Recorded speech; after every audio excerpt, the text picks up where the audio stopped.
Um, I don't want to be redundant, and I want to be efficient, and so I will give different amounts of attention and time to my presentation, because much of the first page of this memo, most of the people in this room already know, but I recognize that people may be viewing this video internationally, and so I want to say some things that can maybe create shared understanding of the situation right now in Japan.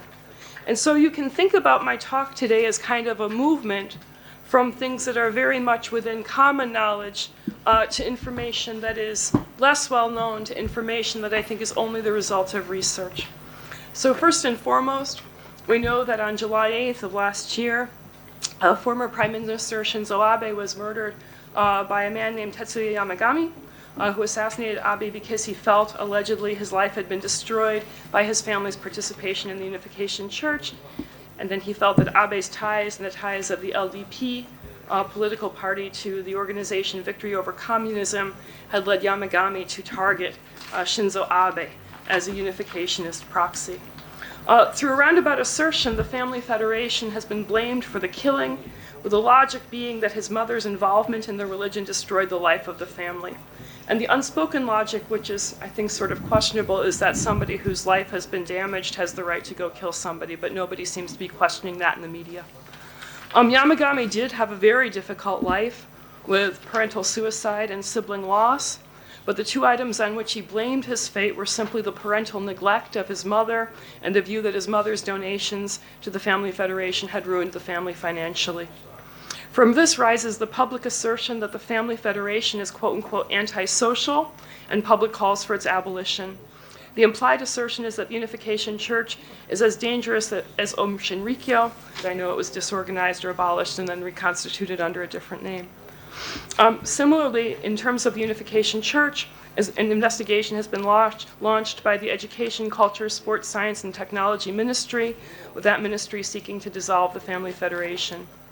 And simultaneously, there has been a purge of LDP members from the government and calls for the resignation of any politicians associated with Victory Over Communism or any other organization with ties allegedly to the unification movement.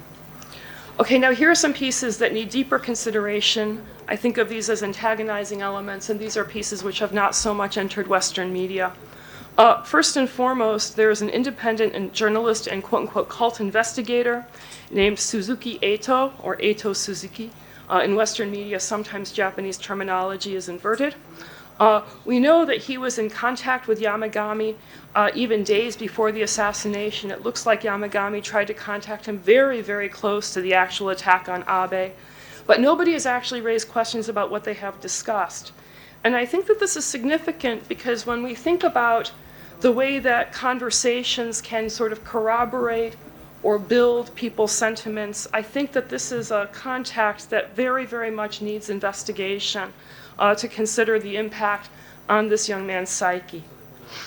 Secondly of all, it's important to know that a woman named Sayuri Ogawa, this is a pseudonym, claims to be a second-generation survivor, and she has come forward in the media with accusations of having lived a life that's abusive, of being abused. Her family has contested her version of events. They've also questioned her mental stability. Ogawa has been one of the people calling for the adoption of the Abu Pikar law. And I think that that's interesting, that a woman who should simply sort of show up as a quote-unquote cult survivor should be as sophisticated as being able to call for a particular change in Japanese policy. I think it's improbable that she would arrive at that conclusion on her own. The media activity of Ogawa and Suzuki have developed alongside the emergence of a group of quote-unquote second-generation survivors. In Japanese, they're called Nisei Shukyo. Actually, they're called Shuko Nisei, but these terms again are inverted in English. These people claim to have had abusive childhoods because their parents joined the unification movement. The 2 points that most of these survivors claim to have in common is financial hardship within their families and parental neglect because their parents were involved in a religion. Now, this is also significant to realize that nobody has been able to produce any strong allegations of physical abuse or sexual abuse or other strong abuse within Family Federation families. Instead, what we have is my mother didn't make me great lunches. which is unfortunate. But in reality, I think that we need to have some type of legitimate standard for what is going to qualify as abuse if there are going to be major legal decisions based on that. So to go forward with something that I think you already know, is whereas there's broad hostility in Japanese society against the unification movement, the Japanese Communist Party has been a historical antagonist, and I think we can continue to see their involvement. The JCC has been publishing stories against the Family Federation, about the court cases, and about the Abe assassination on their online newspaper. And so this is also a place that is very, very easy to see there is a direct tie between communism in Japan and the promotion of attacks against the Family Federation. Now I'd like to move to some things that people may know less about. These are things to consider about both the situation in Japan and also more broadly in the world. The construction of the abuse narrative in Japan is somewhat extreme, but versions of it are also being presented in other countries, especially in the United States, and especially, although not only, against the Unification Church.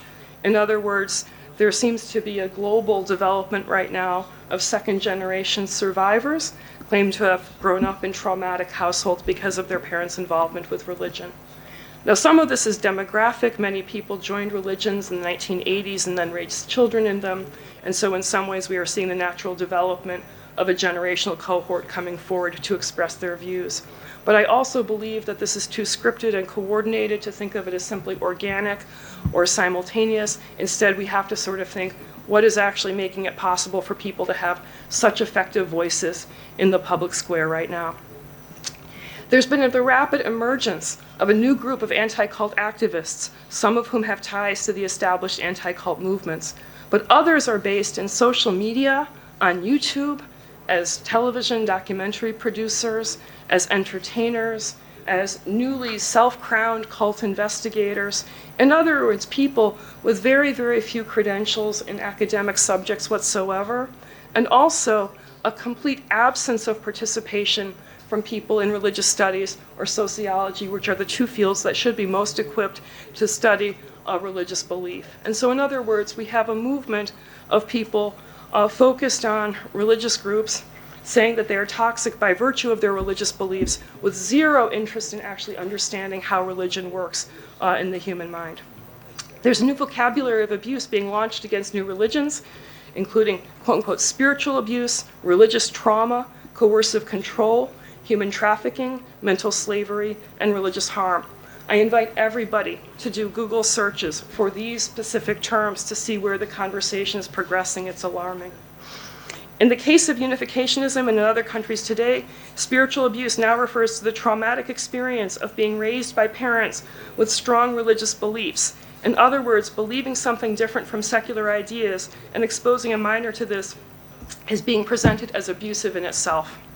Now, previously, the notion of spiritual abuse was something that was simply applied either to a pastor applying undue control against a congregant, or possibly a domestic violence situation when a husband wouldn't let his wife attend church, but never in the context of parents having strong beliefs and now this being a danger to their children. This has gotten surprisingly far in very, very little time, again, without any participation by scholars of religion. Instead, we have a new array of anti-cult activists, podcasters, social media influencers, oddly, even cybersecurity people and people working for US government agencies, seeming to be trying to make religious trauma a new diagnosis in a book which in the US is called the DSM, in other words, the Official Registry of Mental Disorders. To do this would create a legal footing for the accusation of spiritual abuse, which would now be seen as trauma from simply growing up in a religious family. It's noteworthy that the Jehovah's Witnesses should become an associated target, given that the witnesses are so often targeted in other countries.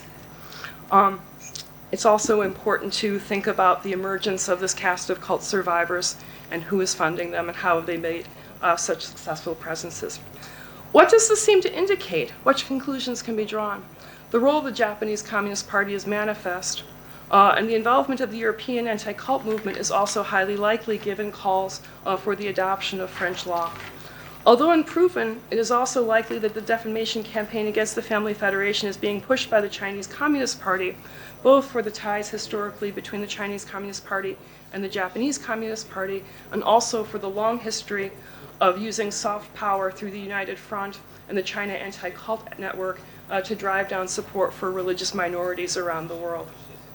Okay, in Japan, the Family Federation is the near target, but if one thinks of how the activism against the Family Federation is being conducted, this looks very much like part of an international campaign. I believe that investigation and legal discovery would show many actors are hostile to religion, not only the CCP and not only against unificationism. We see discussions of spiritual abuse by these news experts. In the US, we see the misuse of statistics to argue that nearly all Protestants are secretly Christian nationalists or white supremacists. In the US and globally, the presentation of religious freedom is being seen as a cloak for intolerance and extremism. And in the US and globally, there is a misuse of statistics to proclaim ahead of time the precipitous decline of religion. I believe that all of these are mechanisms of reflexive control designed to shape public opinion. In other words, in the US and globally, the choice to demonize religious groups is part of a campaign to ensure religious regulation. It's also significant to note that the choice to demonize other political and cultural groups is also happening as cults. In other words, the word cult is being expanded well beyond religion to apply to Republicans and other political groups, and very, very specifically anybody hesitant about mRNA vaccine therapies or other types of medical conscience rights. The importance of this parallel demonization of new groups that are not religious should not be discounted. The people promoting anti-cult demonization are extremely powerful. One example would be Paul Offit from the National Institute of Health, who's written a book that specifically says that people who care about the vaccine cause are literally similar to the cultists, not my word, from People's Temple. We also should think about a figure named Adam Grant, who's a professor, I think, at University of Pennsylvania. I'd have to check that. But we know he has ties to the World Economic Forum, and he also has been publishing anti-cult messaging. The larger target, therefore, is religious freedom and conscience rights in general. It's critical to recognize that the activism against the Family Federation in Japan is, I believe, intended to be precedent-setting for other constitutional democracies that currently have religious freedom in their laws. Who wants to achieve this and why? Thank you for your attention.